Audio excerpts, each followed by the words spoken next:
day, everyone. Welcome once again to this another episode of Home Cooking with Kusina Dominico. The dish that we are going to be cooking for today is a very famous Tausug dish. It's called Tiyula Itum or Blackened Beef Soup. Okay, so just sit back, relax, and enjoy. So for our ingredients, gagamit po tayo dito ng garlic, onion, lemongrass, ginger, turmeric powder, bird's eye chillis, at saka yung ating burnt coconut meat, at yung ating beef. Okay, so umpisa na po natin mga kusinas. Ito po dito sa ating beef. Bale, lalagyan lang po natin ito ng konting salt. Tapos lalagyan po natin ng burnt, pounded burnt coconut meat. Yan. Sarap po na ito mga kusinas. This is originally from southern part of the Philippines, Tausug areas. Specifically in Tawi-Tawi. Okay. So after the burnt coconut meat, lagyan natin ng konting garlic, tsaka konting ginger. Okay? Ngayon, haluin lang po natin itong mabuti para mag-coated po ng coconut meat yung ating beef.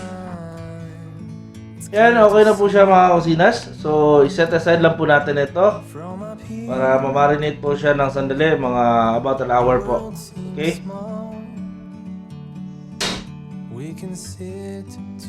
So mga kusinas, umpisahan na po natin lutuin yung ating tiyulang ito. So dito sa ating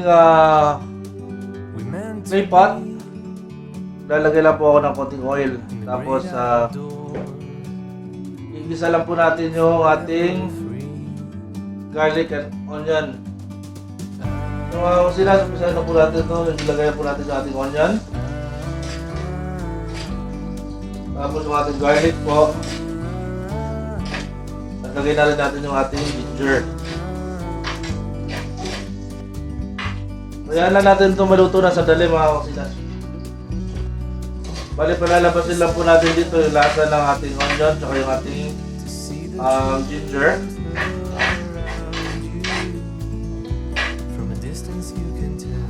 So mag-add lang ako ng konting turmeric powder.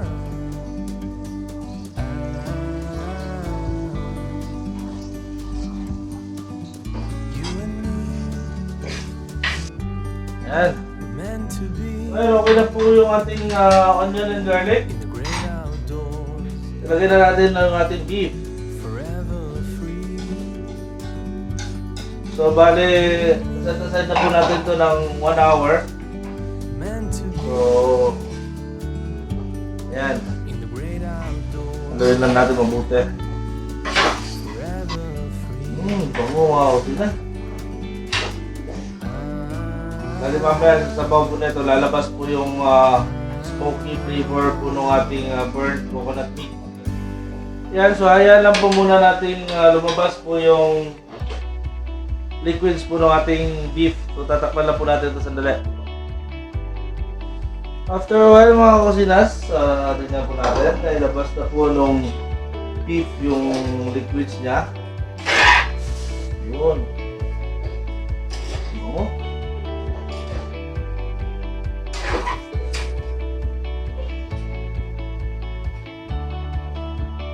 Ngayon, ilalagay ko lang po dito yung ating lemongrass.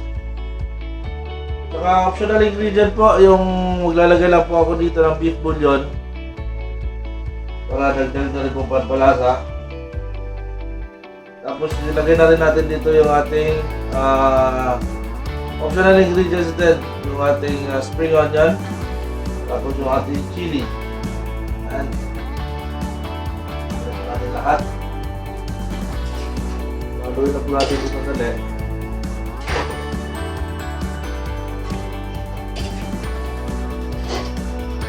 So Bale, tinakpan lang po natin ito ulit mga kusinas. Kaya na po muna natin na medyo mag-reduce po yung liquids po niya muna bago tayo mag-add ng ating hot water.